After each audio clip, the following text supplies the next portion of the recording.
Nah, sekarang saya akan sampai kepada inti dari apa yang saya mau bagi pada pagi hari ini. Ada three kind of provision. Ada 3 macam penyediaan Tuhan dalam hidup kita. Pernah khotbah bagus sekali. Dia berkata, kalau dikatakan bahwa kita ini adalah imamat yang rajani, ada 2 fungsi yang penting dalam kerajaan surga katanya. Imam dan raja, dia berkata. Imam memberikan vision, dapat vision, raja bagiannya dia akan provision. Provision itu penyediaan Tuhan. Menarik sekali ya. Nah, saya ingin berikan ada 3 macam penyediaan Tuhan dalam kehidupan manusia, dalam kehidupan orang percaya.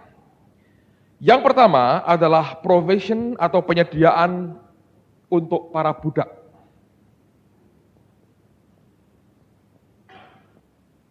Dari apa yang dialami oleh orang-orang Israel sebetulnya. 3 macam provision ini adalah provision untuk budak. Yang kedua provision padang gurun.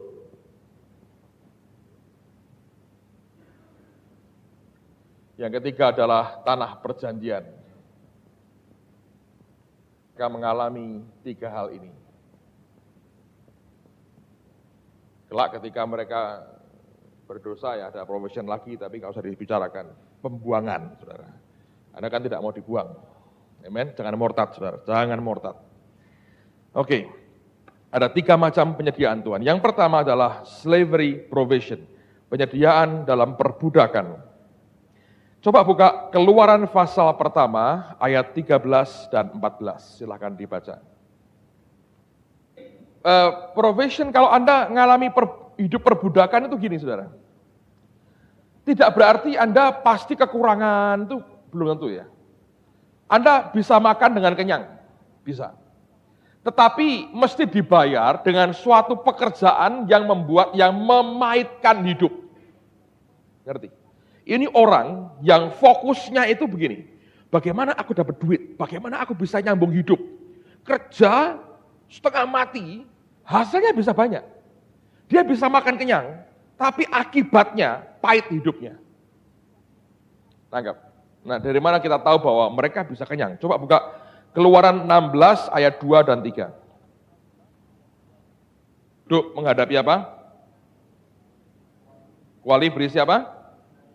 Teruskan. Orang yang mau begitu, saudara. Demi lemak dan roti, makan sampai kenyang, tapi pahit hidupnya.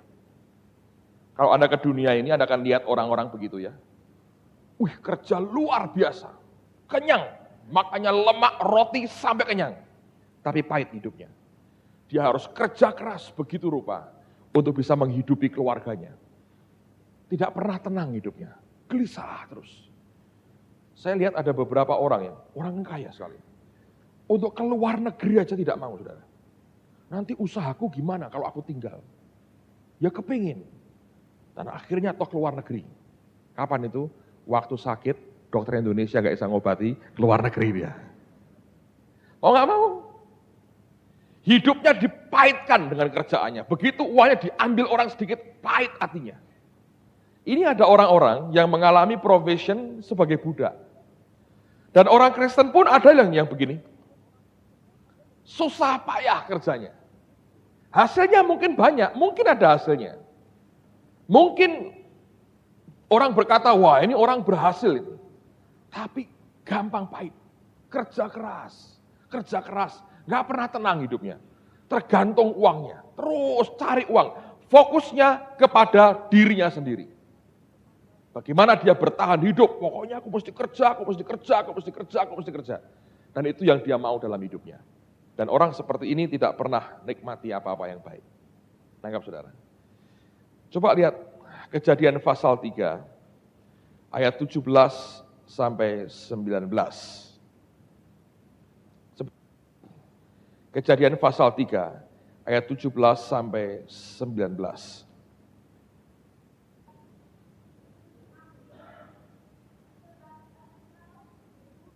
Dia dua kata susah payah dan berpeluh. Jadi untuk bisa dapatkan apa yang dia dapatkan, dia susah payah dan dia berpeluh, kerja keras.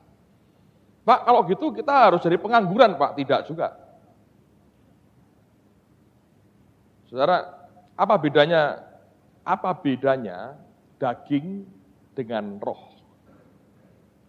Apa bedanya perbuatan daging? Apa bedanya hal yang kedagingan dengan roh?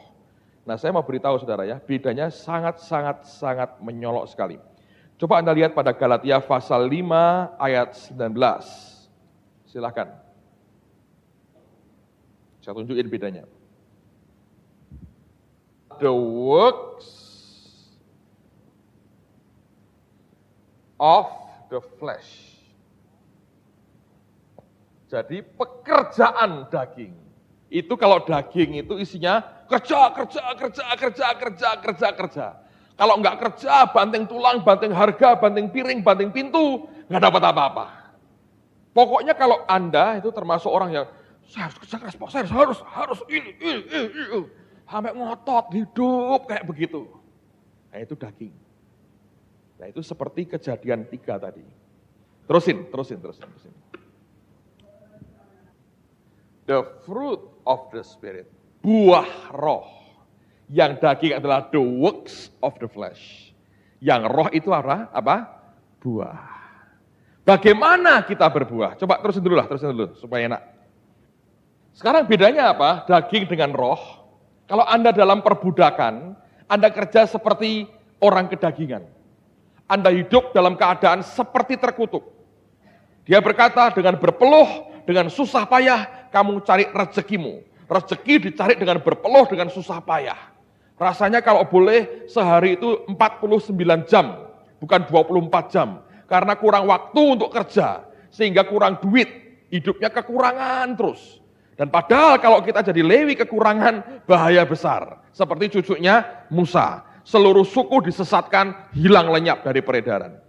Nah, tapi kalau Anda mulai belajar hidup dalam roh, Anda mengalami the fruit of the Spirit, buah dari roh. Nah, dari mana kita bisa berbuah? Ingat Yohanes 15, Yesus apa? Pokok dan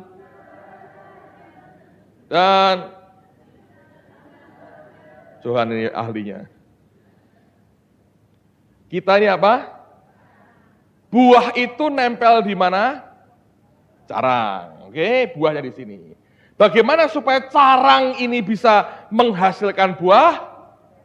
Nempel pada pokoknya. Nah, kalau carang banyak gerak, carang pindah-pindah, itu horor, saudara. Jadi kalau Anda hidup dalam roh, kerjaanmu cuma nempel. Relax sebetulnya. Engkau melakukan yang dia perintahkan, kerjakan. Bisa jadi kau kerja keras, sepertinya waktu tidak pernah cukup buat saudara, kayak saya ini. Dan saudara berkata, Pak, itu kerja keras enggak? Enggak, saya hanya ngerjakan yang dia perintahkan. Tapi hasilnya itu bukan karena kerja keras saya. Itu bedanya. Contohnya ya, tahun lalu kita tumbuh gereja itu gila-gilaan. Tahun ini juga sama. Nah, sebagian besar waktu saya, setengah tahun itu saya pakai di Ungaran, saudara. Belum persiapan, dari praktis sebetulnya, let's say 8 bulan, 9 bulan lah, waktu saya itu habis di Ungaran untuk persiapan dan sekolah ini. Gereja tak tinggal, ya saya hanya khotbah minggu, seperlunya saya ke gereja, hampir tidak pernah absen saya. Tahun ini agak longgar, semua staf sudah ahli, dan agak longgar, Allah berikan kelonggaran buat saya sehingga saya bisa bolak-balik kantor dan tempat ini. Tapi dulu saya total, tapi gereja tumbuh. Kerja keras saya di sini karena saya taat dengan dia, tapi di tempat lain Allah tumbuhkan seperti yang dia mau. Jadi kalau kita ini carang, kalau Anda lupa tiap hari begini terus, saudara, gini. Kalau perlu buat topi lah, gini ya topi. Supaya sadar kita ini carang, bagian kita cuma nempel.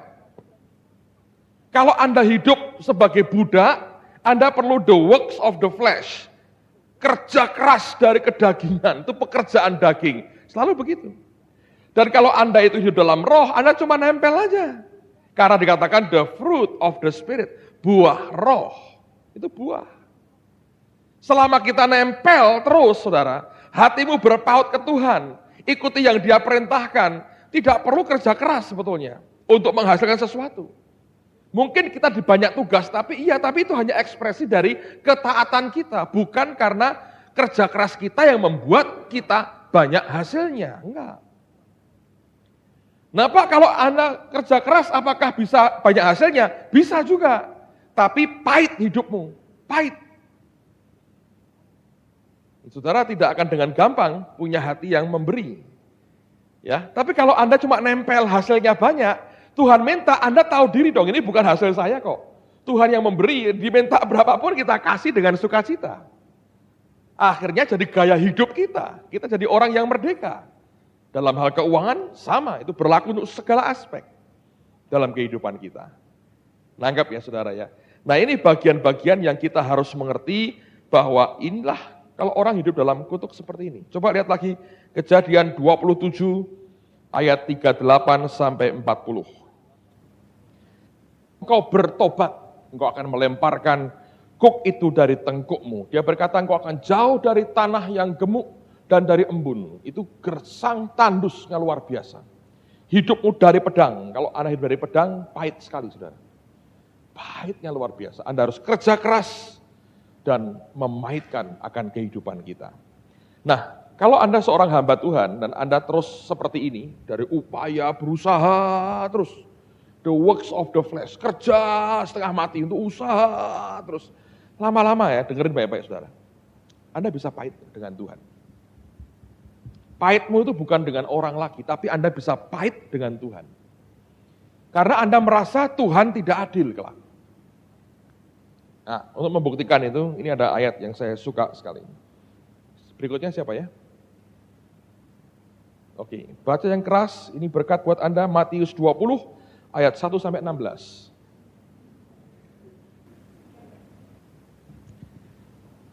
Saya mau tanya, ini Tuhan gini nih adil apa enggak sih sebenarnya? Artinya kalau berlaku dalam hidupmu adil juga ya. Saudara kerja keras gitu ya, terus juga nanti terakhir ada orang kerja sejam gitu, diupahi sama gitu juga adil ya artinya ya. Kalau Anda terima perlakuan begitu, Anda adil. Adil ya? Adil. Saya mau tanya, siapa yang bilang, jangan bilang tidak lah, nggak enak. Kurang adil, coba siapa bilang kurang adil. Sebetulnya apa? Kurang adil kayak gini nih. Angkat tangan tinggi. Siapa yang bilang adil sekali? Iya. Siapa yang sebetulnya mau bilang kurang adil tapi tidak berani? Ayo.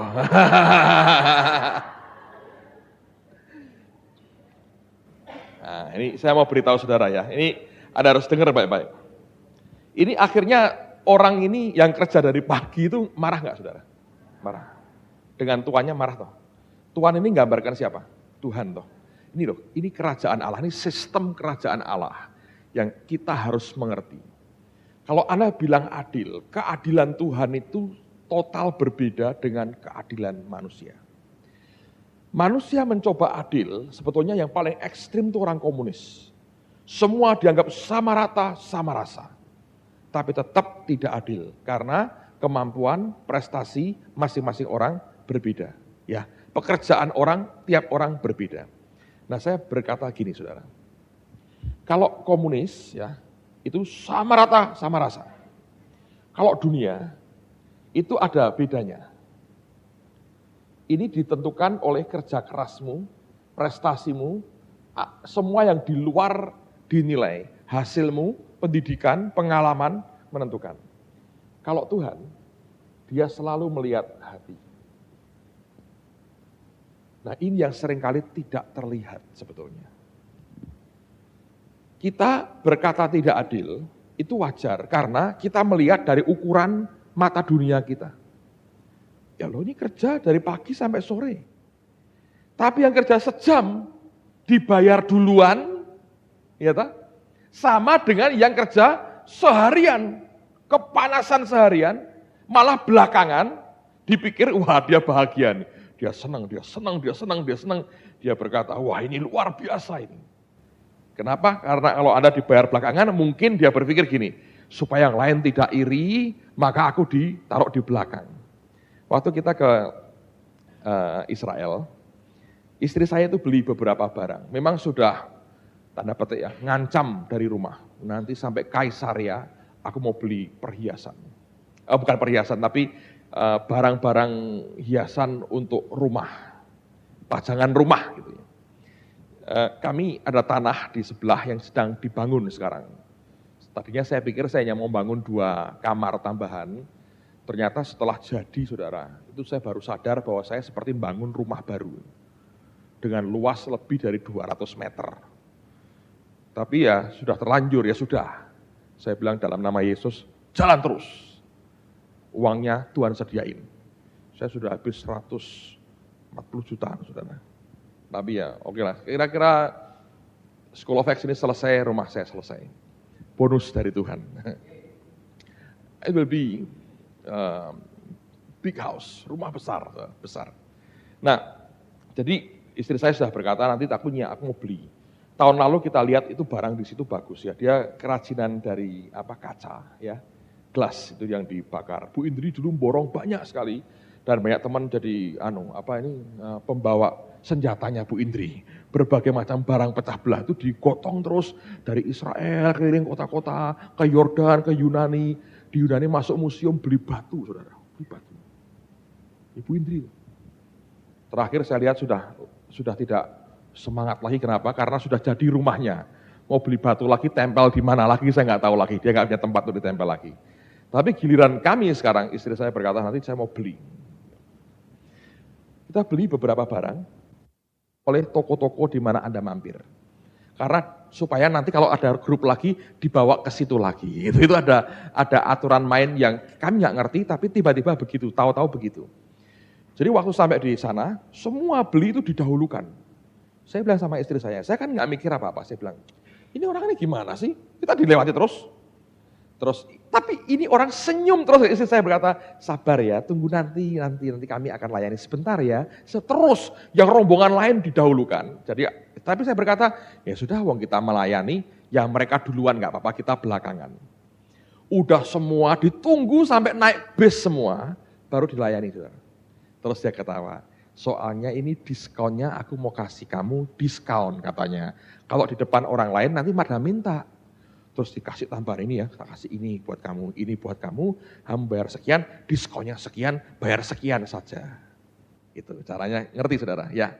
Jadi itu kalau ditaruh di belakangan itu berharap ada sesuatunya. Nangkep? Nah ini orang yang kerja dari pagi sampai malam dibayar terakhir. Terus dia akan lihat yang sejam sedinar. Gitu. Wih kalau ini naik sedinar, lumayan ini. Jatahku mungkin bisa 5-6 dinar. Sampai gilirannya, mandornya berkata, ini buat Anda. Kaget, saudara. Sudah kerja paling lama, dibayar paling terakhir, tidak ada hal apapun. Ngamuk, saudara. Nangkep? Nah, kenapa kok bisa gitu? Dengerin baik-baik. Saya belajar ya, saya renungkan ayat ini. Saya nangkap sesuatu yang untuk membuat Anda kenal dengan Tuhan. Ini caranya. Mereka salahnya di mana? Ya mungkin bukan salah mereka. Tapi persoalannya sudah sepakat soal apa? Upah. Jadi dari pertama sudah ngomong upah. Anda dengan Tuhan, jangan main hitung-hitungan saudara. Kalau Anda hitung-hitungan, Anda pasti rugi besar.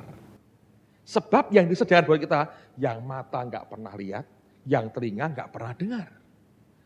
Kalau Anda sudah hitung-hitungan, Anda minta tertentu, minta ini, itu kan yang Anda pernah lihat dan pernah dengar.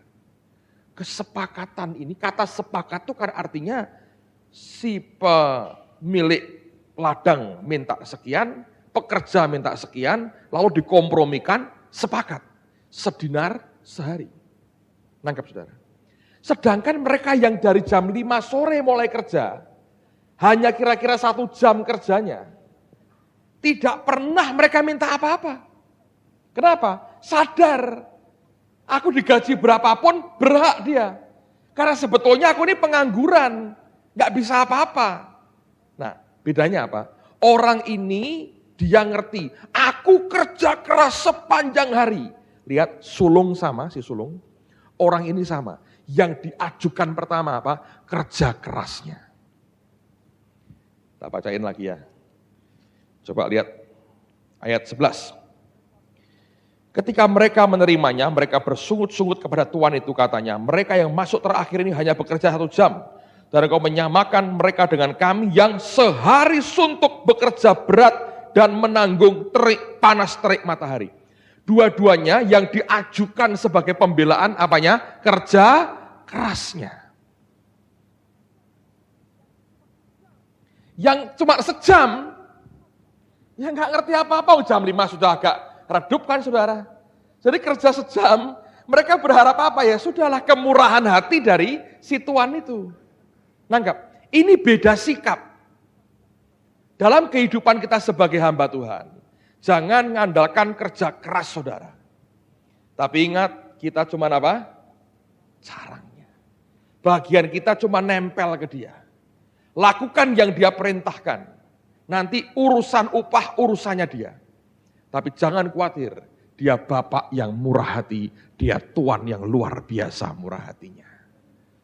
Nah kalau Anda bisa nangkap ini, lihat semua orang yang kerja akhirnya kepahitan oleh karena dia berpikir, aku ini kerja keras, aku punya hak terima sesuatu. Bukan saudara, kita harus tahu diri bahwa kita ini semua bisa melayani Tuhan karena kasih karunia dan anugerahnya. Kalau kita mulai bicara soal kerja keras kita, jasa kita, hati-hati. Akhirnya kita kepahitan. Cerita tentang talenta misalnya. Kemarin saya bacakan, yang terima 1 talenta kan marah. Pahit dengan tuannya. Engkau tuan yang kejam. Kenapa? Dia berkata begini, nanti aku takut hasil kerjaku engkau rampok. Selalu yang diajukan itu hasil kerjanya. Nah ini orang yang mengalami kejadian pasal 3. Dengan berpeluh, dengan susah payah, kita cari rezeki kita. Yang diajukan susah payahnya. Tapi kalau orang hidup dalam kasih karunia, dia berkata, semua karena anugerah dia. Bukan karena kerja kerasku. Aku gak berbuat apa-apa kok sebetulnya. Semua karena dia. Dia kan Bapak yang baik. Nangkap saudara, itu yang saya mau sampaikan buat Anda. Jadi mari kita tinggalkan hidup sebagai budak saudara. Dan Anda akan dengan gampang iri dengan orang lain. Ini kan juga marah dengan tuannya, iri dengan sesama pekerja. Lalu timbul kepahitan itu. Dan kalau sudah iri dengan sesama, ini yang jahat saudara. Kadang-kadang kita pakai ayat, kita bilang sesat itu orang. Sesat. Sesat, semua ditunjuk sesat. Beberapa tahun lalu, kita ngerti Pak Alex Abraham ya, Surabaya, yang banyak khotbah tentang kelimpahan. Itu orang kalau ngomongin dia luar biasa. Bidat, sesat. Saya dengar gitu, gatal nih telinga saya ini. Karena saya dengar kesaksian dari orang-orang dekatnya dan dari dia sendiri. Itu ketika dia bertobat ya. Semua kekayaan dia orang pengusaha di Jawa Timur. Itu kekayaannya dihabiskan untuk membangun gereja. Dihabisin semua. Mana ada, kita lihat pendeta dihabiskan kekayaannya untuk bangun gereja. Dari nol. Kemarin saya cerita, untuk menghidupi dirinya sampai nyupir bemo, saudara. Dia kalau sudah memberi, dia dikasih orang baby Benz berapa? Mercedes. Kasihkan lagi gereja, kasih lagi terus berkali-kali begitu. Bayangin. Jadi kalau dia ngomong kelimpahan, menurut saya dia orang paling tepat bicara. Sebab bukan hanya omongan, dia kenyataan hidupnya begitu. Orang lain tinggal tuding dia, sesat, bidat. Saya berkata kalau orang itu berbuat yang sama dengan dia, berani korbankan habis-habisan yang dia punya. Baru boleh ngomong lah. Tapi saya yakin kalau orang berbuat yang sama, mau tidak mau hasilnya akan seperti yang dia nikmati. Nabur nuai kok saudara. Itu hukum apa boleh buat menurut saya. Apa boleh buat? Mau lari pun dikejar oleh berkat. Berkat akan berkata, aku milikmu, jangan kau tinggalkan daku. Engkau yang nabur, engkau yang nuai dong. Itu hukum menurut saya apa boleh buat, saudara. Dia boleh nolak-nolak apapun lah. Kemanapun dia akan diterkam oleh berkat itu menurut saya. Istilahnya karena hidupnya begitu. Nah kita sekarang kan lihat, wih kok mewah sekali, begini, begitu. Menurut saya biasa itu. Itu hukum apa boleh buat Pak Saudara. Ya, saya yakin dia dipakai Tuhan. Betani itu menurut saya berkat Tuhan buat Indonesia. Saya bukan orang Betani, tapi saya berkata itu berkat Tuhan untuk Indonesia. Dan message yang dia sampaikan penting sekali buat kita. Saya yakin. Dan kadang-kadang kita mesti belajar ya, hati-hati dalam banyak hal. Saya cerita pengalaman saya. Mungkin saya pernah ceritakan, tapi saya mau ulangi buat beberapa Anda yang tidak pernah dengar ini. Dulu kami itu kebaktian di Wisma Gajah Mada. Anda tahu Betani yang sekarang, satu rumah setelah Betani ada gedung pertemuan umum.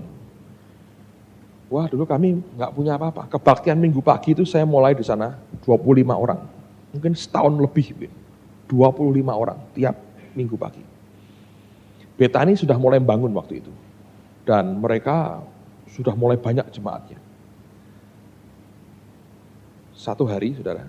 Ya, kalau Anda kan dan saya manusia biasa ya, kita masih punya darah dan daging ini. Jadi kalau saya kebaktian jam 7, mereka setengah 7. Saya lewat, itu jalan satu arah. Ya. Jadi kalau saya mau ke tempat gedung yang kami sewa, saya mesti ngelewatin Betani. Nah, karena mereka setengah 7, pasti mereka sudah mulai dulu. Kira-kira setengah 7 saya lewat Betani, itu sudah mulai banyak orang di situ. Pertama-tama waktu lihat gereja lain berkembang kan, kita sebagai hamba Tuhan yang sehat pikirannya. Mudah-mudahan semua begitu. Berkata, puji Tuhan, ini gereja diberkati. Pertama kita ngomong gitu. Tapi kalau selama setahun, tiap hari Anda lihat pemandangan begitu. Gereja lain diberkati, masuk ke gerejamu 25. Selawe. Jiko. Anda lihat terus selama setahun begitu, saudara. Kira-kira hatimu bergejolak nggak kira-kira? Nah, pertama positif gejolaknya, wah gimana kita maju seperti dia. Tapi setelah berbulan-bulan nggak juga bisa maju, lama-lama ada sesuatu yang mulai cenderung negatif, ya kan? Satu hari ini yang terjadi saudara, mereka buat KKR. Anda tahu Betani itu senasib dengan kami, tidak punya tempat parkir sebetulnya. Jadi parkirnya nebeng jalan. Nah kalau KKR, itu sudah melebihi kapasitas tempat parkir di pinggir jalan. Akhirnya satpam tempat gedung kami sewa itu kan halaman parkirnya luas. Ternyata satpam itu rohani sekali. Tahu artinya persatuan tubuh Kristus. Lebih dari pendeta. Demi kepentingan uang parkir tentunya. Mereka melihat itu sudah nggak muat tempat parkirnya. Tempat yang kami sewa itu parkirnya tersedia luas. Isinya cuma 25 orang. 2 mobil plus sekian sepeda motor. Itu aja yang ada. Jadi mereka buka pintu tempat parkirnya, mereka masukkan mobil itu parkir tempat kami. Pak Sebaja, Bu Sebaja tidak ngerti soal itu, saya yakin mereka tidak ngurusi parkir, mereka sibuk kebaktian. Tukang parkirnya yang rohani, saudara. Masukkan. 6:30, saya sampai di tempat gedung yang kami sewa. Mobil saya masuk, kaget saya. Penuh dengan mobil. Saya pikir pertumbuhan gereja terjadi loh. Semua kan ingin begitu kan saudara ya. Wah pertumbuhan gereja terjadi. Saya bilang ini mujizat ini, pertumbuhan mendadak terjadi.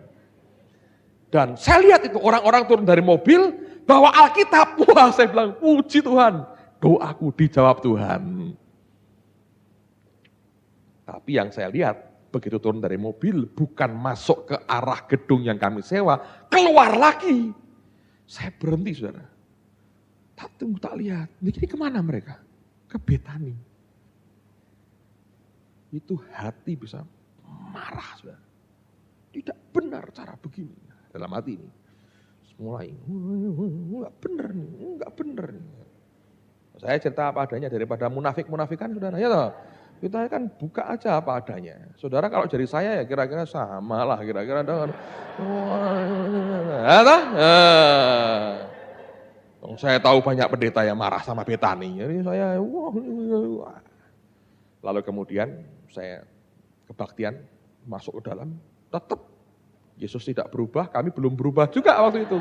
25 termasuk saya, istri saya, pemain musik, itu termasuk itu saudara. Jadi hebat sekali. Sampai sekarang hampir semua saya berkata, mereka yang datang 25 itu setia sampai sekarang. Mereka ditanya, loh kenapa dulu kok enggak pindah? Ya inginnya pindah, wong cuma isinya kosong dan malaikat-malaikat banyak yang tak terlihat. Tapi kasihan dengan Pak Petrus Agung katanya. Kalau saya pindah habis jemaatnya, jadi bertahan karena saya dikasihani orang. Saudara, lumayan ya. Nah, akhirnya apa yang terjadi? Waktu itu saya pulang ke rumah. Tuhan tegur saya, hati saya gelisah sekali. Tuhan berkata, katanya membangun kerajaanku. Katanya ingin memuliakan namaku, tidak bangun kerajaan sendiri. Ya betul Tuhan, saya berkata. Nah itu gerejanya siapa? Betani, saya bilang. Gerejanya siapa? Ya gerejamu. Nah gerejaku aku berkati kamu marah. Orang yang parkir tempat itu, parkir untuk mau kemana? Nyembah setan atau nyembah aku? Ya, nyembah Tuhan, lah kok kamu marah? Apa kamu terganggu dengan parkir begitu? Ya tidak sebetulnya, ya kan saudara ya? Ya tidak. Sadar yang tidak beres, hati saya sendiri. Nangkap saudara? Jadi kalau Anda terus mau bertahan hidup dalam perbudakan, lama-lama Anda marah dengan sesamamu sendiri. Engkau frustrasi dengan dirimu sendiri sebetulnya. Wah saya bertobat saudara. Saya bilang Tuhan ampuni aku salah di depan Tuhan. Saya mulai berkata, saya mulai mengucapkan yang positif. Saya lawan hati saya bilang ini dari Tuhan aku memberkati Betani. Karena Bapak Ibu Sebaja itu buat kami seperti orang tua sebetulnya. Dulu waktu bertobat, kami masih SMA sebaya dengan anak-anak mereka. Itu kalau persekutuan sering pinjam rumah dia. Jadi itu mereka itu enggak pernah ini Betani paling aneh lah Semarang. Sebetulnya mereka tidak pernah, saya tidak pernah punya hati ingin ngambil jemaat. Kan? Mereka pernah ada papanya Ribkah. Itu dulu waktu itu belum ada gereja, diizinkan pakai tempat gedung mereka. Padahal gereja lain, itu jiwanya besar. Problemnya itu di hati saya sendiri itu saudara. Anda ngerti ya? Manusia yang daging ini tumbuh, wah langsung keluar begitunya. Saya ceritakan ini depannya Pak Sebaja, saya nggak masalah. Karena saya memang mau terbuka apa adanya. Saya bertobat, saya bilang Tuhan ini daripadamu, aku berkati mereka. Saudara tahu, setelah itu saya berkata gini, Tuhan aku mesti berubah hatiku, aku mesti rubah hatiku. Terus Tuhan berkata gini, kalau kamu mau jadi berkat dan kamu mau terima berkat mereka, berkati mereka secara keuangan. Wah, waktu itu mereka sedang bangun. Sebenarnya saya ke kantor, saya bilang sama yang megang uang, kita punya uang berapa? Nggak punya uang, Pak, cuma 2 juta. Saya mau ambil semua. Untuk apa? Kita nyumbang pembangunan Betani. 2 juta itu uang kami, semua yang kami punya. Kami nggak punya apa-apa. Ambil semua. Saya antarkan ke Pak Sebaja, masih praktek dokter gigi, saudara, masih praktek. Lalu pada waktu itu, Pak Sebaja itu dokter gigi lucu, aneh, baik sekali. Anda kalau ke sana itu isinya traktat semua, dan ngomongnya firman Tuhan, saudara. Ya. Sampai sana saya bilang, Pak Sebaja saya ini bukan mau nambal gigi, tapi mau keperluan. Oh apa? Ini kami ingin ikut ambil bagian untuk pembangunan Betani. Jadi semua uang yang kami punya, tak kasihin semua. Cuma 2 juta, saudara, masukin semua. Waduh dia grateful sekali. Sekarang School of Faith ini salah satu dewan penasehatnya Pak Sebaja itu satu di antaranya. Dan kalau Anda dia ngajar, Anda akan diberkati. Tahun lalu termasuk guru favorit. Dia akan ceritakan pengalaman hidupnya, Anda akan diberkati luar biasa. Nah, pada waktu itu saya serahkan. Dalam waktu setahun kemudian, kami punya gedung gereja yang cukup besar juga. Amen, saudara. Dan kami diberkati, tumbuh seperti Betani diberkati. Uang itu juga saluran untuk Anda terima akan berkat Tuhan. Nangkap saudara. Tapi kalau Anda dan saya tidak mau merdeka dari hidup terkutuk seperti ini, Anda akan marah dengan Tuhan. Anda akan marah dengan hamba Tuhan yang lain. Oh, saya ngalami, saudara. Kita nggak kebal dengan hal begitu. Tapi saya bersyukur Tuhan memelihara hati kita. Dikonfrontasi hati saya. Dia bilang kalau kamu tidak berkati mereka, berkat yang mereka terima tidak akan datang dalam hidupmu. Bayangin. Dan saya melihat pada waktu itu, Tuhan itu engkau luar biasa. Jadi sekarang hubungan jadi enak, gak ada masalah, kita bergaul dengan baik sekali. Dan itu kan berkat Tuhan, anugerah Tuhan diberi luar biasa buat kita. Nangkap saudara, hati kalau Anda salah dengan Tuhan, hatimu tidak benar, diluruskan. Nah biasanya karena kita kerja keras, hasilnya tidak maksimal dan tidak puas, pahit hidup kita. Begitu kita pahit, kita marah dengan Tuhan, kita marah dengan orang lain. Kita salahkan orang lain. Karena sebetulnya yang salah, hati kita sendiri. Oke, nanti kita teruskan, mari kita berdoa dulu. Tuhan berkati waktu break kami ini, supaya Engkau segarkan lagi akan roh kami, jiwa kami, dan tubuh kami. Dan kami percaya kami tetap tinggal dalam hadirat dan anugerah Tuhan. Engkau memberkati setiap kami dan berkati hati kami. Dalam nama Yesus semua kita berkata, amin.